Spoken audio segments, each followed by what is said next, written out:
I've been known for a controversial take or two in my day. When you say that I won't date a bus driver, like, are you doing it to be salacious to drive your other points home? Because I think a lot of the other points that you make that are incredibly valid get looked over because of social media. Mhm. Are you doing that to have a moment to make the message go further, or are you just speaking freely because you're in a financially free space? It's the latter. I'm speaking freely because God is good all the time, and I've earned the right to be able to just say I it how love I it. mean it. And that's Yeah. one of the reasons that owning is so important to me. Like I really fucks with this ownership thing. I think people maybe now more so can really understand that because I've had the ability, like I'm having right now, to expand on the point of why I am in such a love affair with ownership. And by no means is that for everybody. By no means is everybody go out tomorrow, quit your job, buy an LLC, and start a company. Absolutely not. But for me, it's in my bloodstream. My mother was an entrepreneur. Like I was saying, she drove the bus. She drove the school bus in the mornings at 5 o'clock. So she could put her, and then she would get off the bus and she would go to beauty school. And eventually she opened salons, and eventually she opened childcare centers, and eventually she bought 18 wheelers, used ones for at that time $10,000, $12,000 outright cash, and put men in them to transport goods, dry and refrigerated. And she did that and made a substantial living for herself for many years. So ownership, and before that, my grandfather was an entrepreneur. He cut hair, he sold moonshine, he worked a job at a feed mill in Louisiana. So that's just that's in my bloodstream. Hustle and ownership, owning things. So when I say I'm not dating a bus driver, it's number one because let's get you out of driving the bus for somebody else, and let's just figure out what it would take for us to buy you a bus, because you can actually buy a bus, and that's not out of scope. If we do this, if you're my partner, it's certainly not out of scope. So now we need to talk about what that, and then that can get dicey. Again, I saw this in my family growing up, because sometimes when the income gap is so significant, and see, this is why I don't recommend trying to close substantial income gaps in the confines of romantic relationships, because then things start not making sense. Like I saw somebody the other day was talking to me about, like, well, how would you advise a woman who made $500,000 to go house hunting with her husband who makes $75,000? I wouldn't. You don't. I wouldn't. Another way too. Yep. And I was just going to say, and the other way too, which is why if you start talking to a lot of these, like you guys, and a lot of wealthy men and men in that 1% and up, because we know it's levels, they're not partnering with those women. And if they are, and some of them are, right? Because I hear that all the time, well, he dates girls that wait tables and do this. There's a why there. Okay. And I'm not judging, because again, that's a man who said, I went to law school, I went and got my MBA, I did these things so I could earn 700,000, 1.2 million, 3 million a year, so I can be in exclusive full control. And she's going to go on vacation where the fuck I tell her we're going on vacation. Pack the bag. Well, I don't think. Let me interject. Let me just. I don't think that. Is that I'm about to have a moment. Troy, I'm with you. Hold on. I got no arm in the race. I don't think that's a fair way to characterize the situation, because it's not so much of saying you're going on vacation wherever I tell you to go on vacation. I think a man's role traditionally has always been to provide, right? And a woman's work. So a man's a protector and a provider, and a woman has always been a nurturer and an educator, right?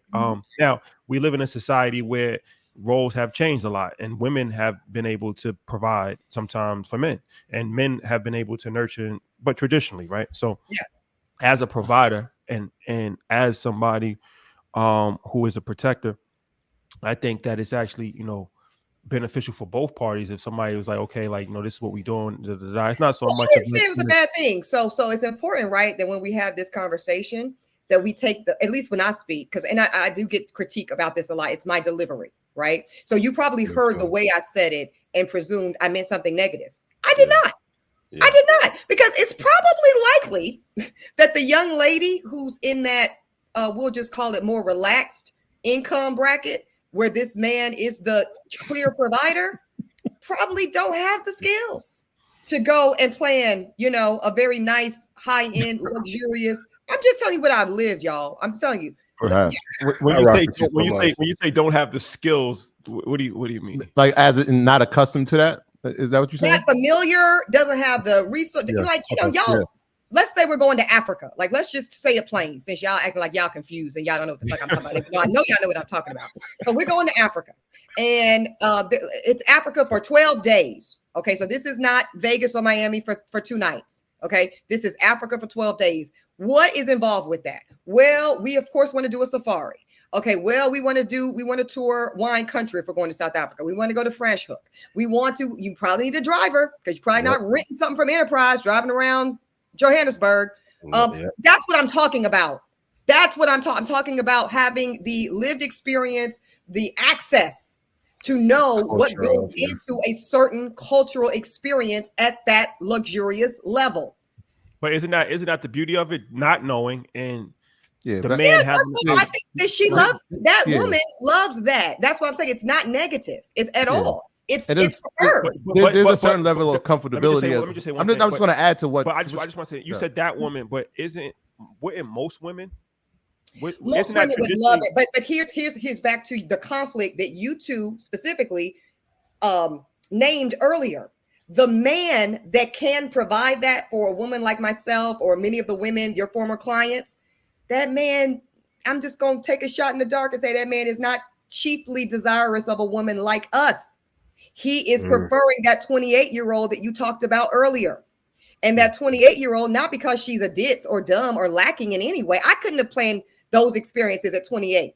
And I'm smart as a motherfucker. Okay. I've been practicing law since I was 23 years old. It's lived experience. Yeah. And I think there's a part of it that even at that level, right? If it's the 28, there's a level of comfortability of spending that much, right? Because you know that this is a $35,000, $40,000 at least trip. If your income is $60,000 and this vacation is going to cost $30,000, you're talking about half of your year in salary. So the mindset is a little bit different because you're not accustomed to that. I hear what you're saying. That's all I'm saying. I'm saying you've not been exposed to it yet, likely, unless you come from wealth. That's the only caveat I think that we can add to this. If you were born in a wealth class, and there are Black people born in wealth, we don't talk about that enough either, I think.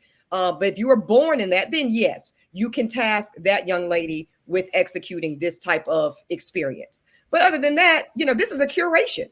The ability to curate that comes from somewhere. That's all I'm saying. Yeah. Lived experience. Mostly. Yeah.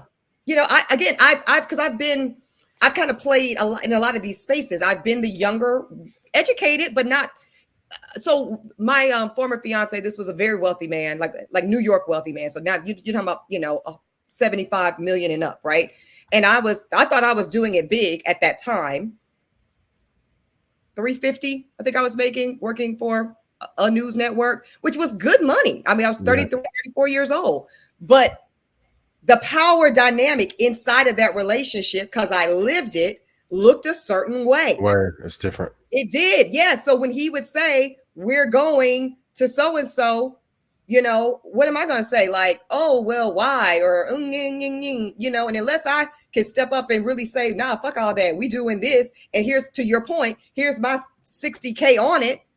And damn, now my little 350 looking small because this is the reality. This is a real conversation. Yes, I think it's very easy to have generalized thoughts and opinions and ways in which theoretically these things go. But when you get in it and you're in these trenches and you're living it every day, this is really what it starts to look like.